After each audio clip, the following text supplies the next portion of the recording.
बच्चों, आज के वीडियो में हम पाठ 5 व्याकरण परिवार के अभ्यास प्रश्न करेंगे। बच्चों, अब हम पाठ 5 व्याकरण परिवार के शब्दार्थ करेंगे। सभागृह, सभागृह यानी सभा कक्ष। रंगमंच, रंगमंच यानी नाटक तथा सांस्कृतिक कला प्रदर्शन का स्थल। दिलचस्प, दिलचस्प यानी रोचक। सन्नाटा, सन्नाटा यानी नीरवता, वह अवस्था जिसमें कहीं कुछ ध्वनि न हो।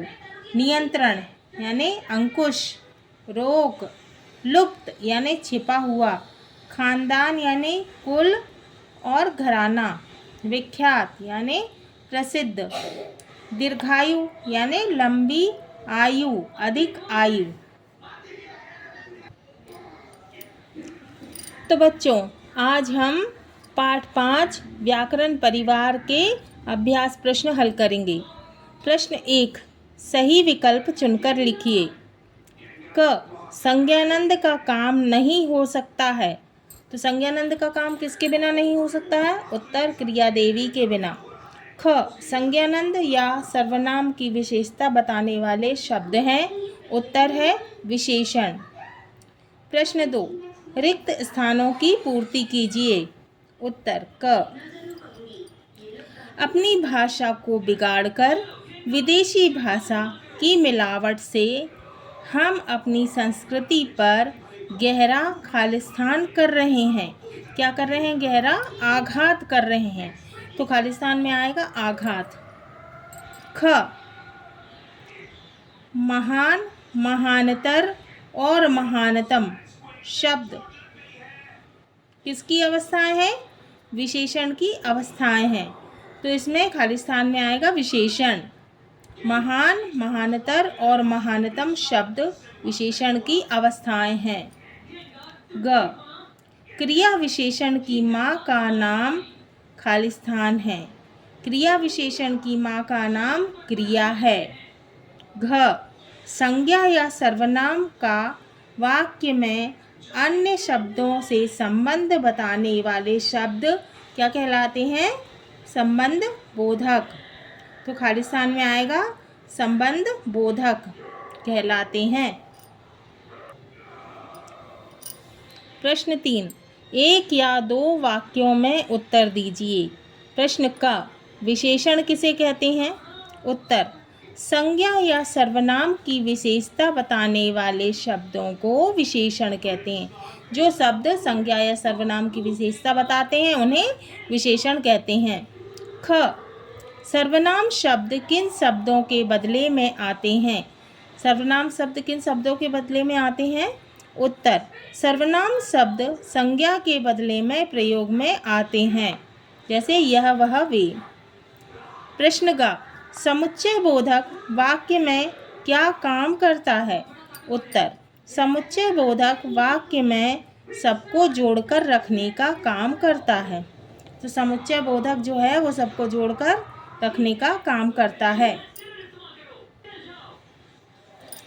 प्रश्न 4, 3 से 5 वाक्यों में उत्तर लिखिए। क, संज्ञानंद और क्रियादेवी के 3 बच्चे और 2 नौकर कौन कौन से हैं? तो हमें ये बताना है कि संज्ञानंद और क्रियादेवी के 3 बच्चे हैं और 2 नौकर हैं, तो इनके नाम क्या क्या है? उत्तर, संज्ञानंद के 3 बच्चे हैं, सर्वनाम, विशेषण और क्रिया विशेषण। क्रियादेवी के 2 नौकर हैं, सकर्मक और अकर्मक। ख, व्याकरण के परिवार में विशेषण का क्या महत्व है? उत्तर, व्याकरण के परिवार में विशेषण का बड़ा महत्व है। विशेषण के बिना संज्ञा, सर्वनाम और क्रियादेवी की विशेषता बताते हैं।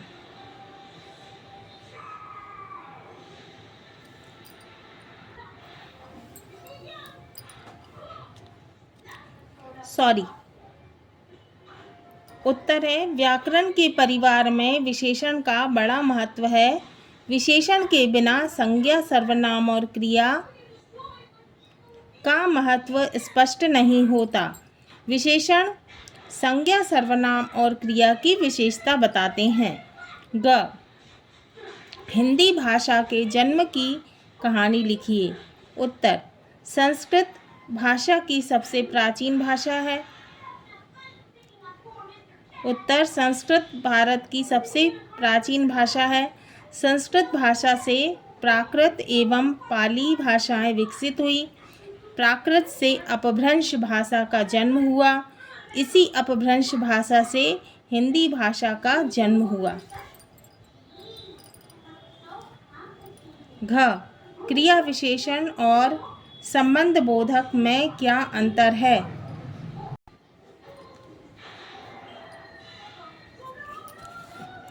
उत्तर क्रिया विशेषण का काम क्रिया की विशेषता बताना है, जबकि संबंध बोधक का काम दो बातों में संबंध जोड़ना है। प्रश्न 5 सोचिए और बताइए। क क्रिया विशेषण विशेषण से किस प्रकार भिन्न है? उत्तर क्रिया विशेषण में क्रिया की विशेषता बताई जाती है, जबकि विशेषण में संज्ञा और सर्वनाम की विशेषता बताई जाती है। ख संकट के समय यदि आपके मित्र साथ छोड़ दें तो आप क्या करेंगे? उत्तर संकट के समय यदि हमारे मित्र साथ छोड़ दें तो हमें स्वविवेक यानी अपना स्वयं का विवेक और आत्मबल से काम लेना चाहिए और साहसपूर्वक आगे बढ़ने का प्रयत्न करेंगे। तो उत्तर है संकट के समय यदि हमारे मित्र साथ छोड़ दें तो हमें स्वविवेक और आत्मबल से काम लेना चाहिए या लेंगे और साहसपूर्वक आगे बढ़ने का प्रयत्न करेंगे।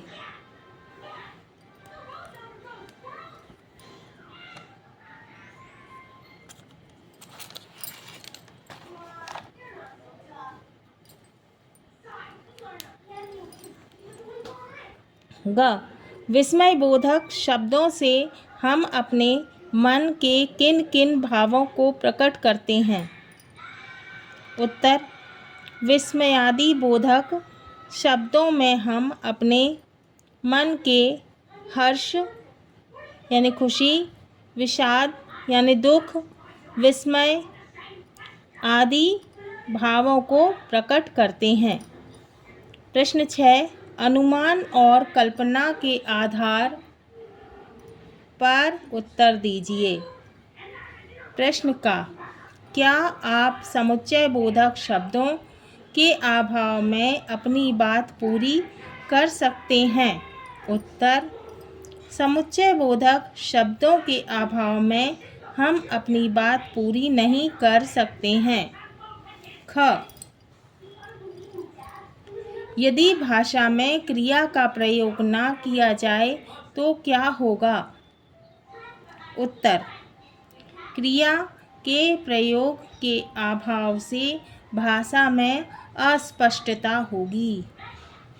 ग यदि व्याकरण में सर्वनामों का प्रयोग ना होता तो भाषा पर क्या प्रभाव पड़ता?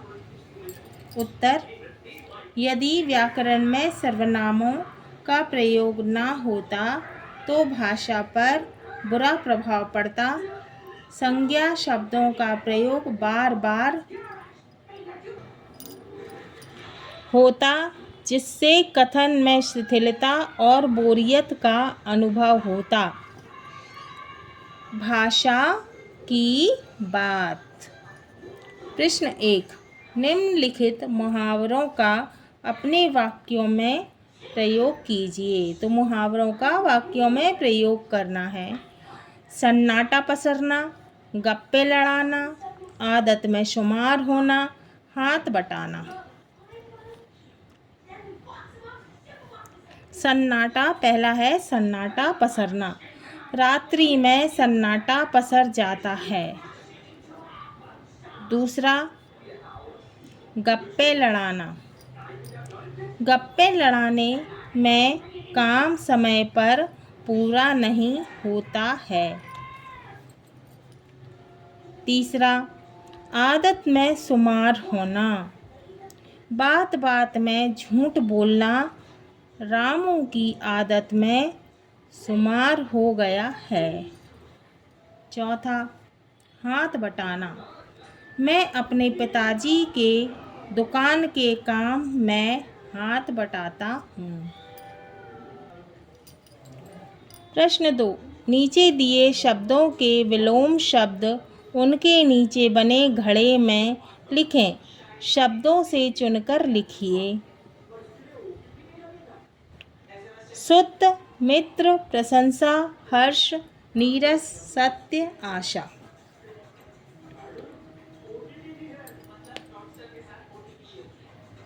असत्य, सरस, विषाद, निंदा, सुता, निराशा और शत्रु। तो हमें विलोम शब्द लिखना है। उत्तर दिए गए शब्द। पहला है सुत। सुत का विलोम होगा सुता। दूसरा है मित्र। मित्र का विलोम होगा शत्रु। तीसरा है प्रशंसा। प्रशंसा का विलोम होगा निंदा। चौथा है हर्ष। हर्ष का विलोम होगा विषाद। पांचवा है नीरस। नीरस का विलोम होगा सरस। छठवा है सत्य। सत्य का विलोम होगा असत्य। सातवां है आशा। आशा का होगा निराशा। प्रश्न 3, निम्नलिखित शब्दों के 3 पर्यायवाची शब्द वर्ण पहेली से छांटकर लिखिए। तो हमको 3 समानार्थी शब्द इस वर्ण पहेली में से छांटकर लिखना है। घर, पुत्र, पुत्री, हाथ और मित्र। उत्तर दिए गए शब्द हैं ये, और ये पर्यायवाची शब्द हैं। पहला है घर। घर का पर्यायवाची है गृह, सदन और भवन। सदन,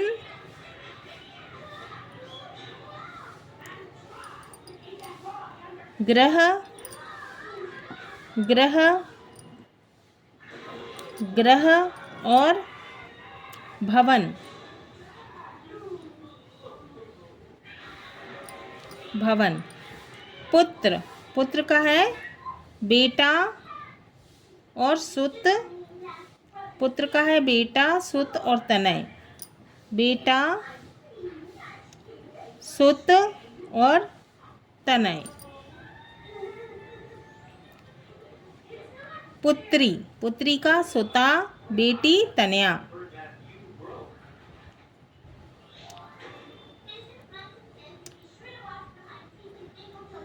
हाथ, हाथ का हस्त, बाहु और कर। मित्र, मित्र का होगा दोस्त, साथी और सखा।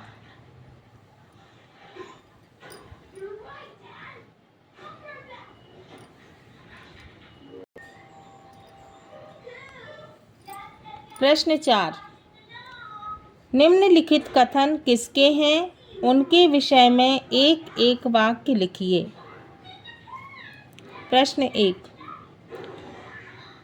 मैं सर्वनाम की बहन हूँ। उत्तर संज्ञा।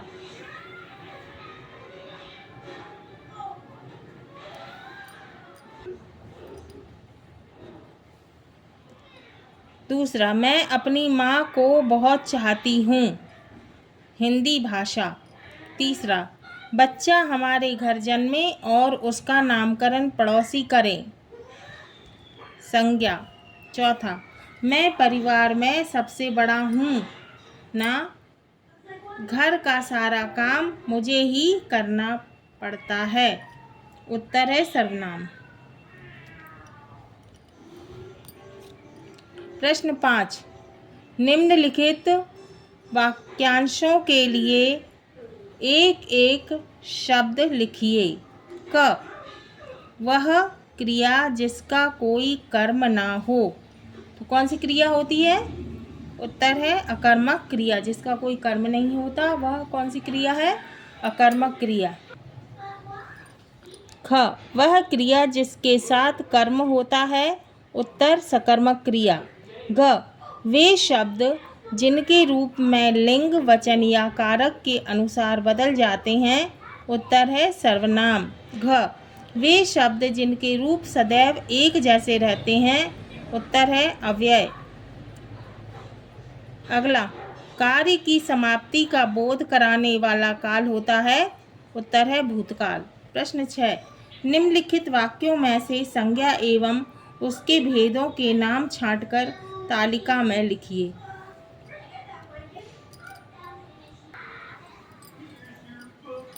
उत्तर, वाक्य, संज्ञा और भेद। पहला है, सभी प्राणियों में वाणी का वरदान मात्र मानव को मिला है। तो संज्ञा इसमें है मानव और भेद है जातिवाचक। दूसरा, मानव अपने सत्कर्मों से स्वर्ग को भी पृथ्वी पर उतार सकता है। ये हमने पिछले पाठ में पढ़ा था। तो संज्ञा है इसमें पृथ्वी और भेद है व्यक्तिवाचक संज्ञा। तीसरा, सबके साथ प्रेम का व्यवहार करो। इसमें संज्ञा है प्रेम और भेद है भाववाचक। चौथा, गोपाल कृष्ण गोखले बचपन में तेज बुद्धि के थे।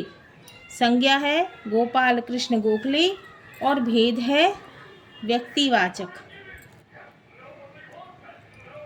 पांचवा, सबके जीवन में बुढ़ापा आता ही है। संज्ञा है बुढ़ापा और भेद है भाववाचक। छठवा, गंगा हिमालय से निकलती है। संज्ञा है गंगा और भेद है व्यक्तिवाचक।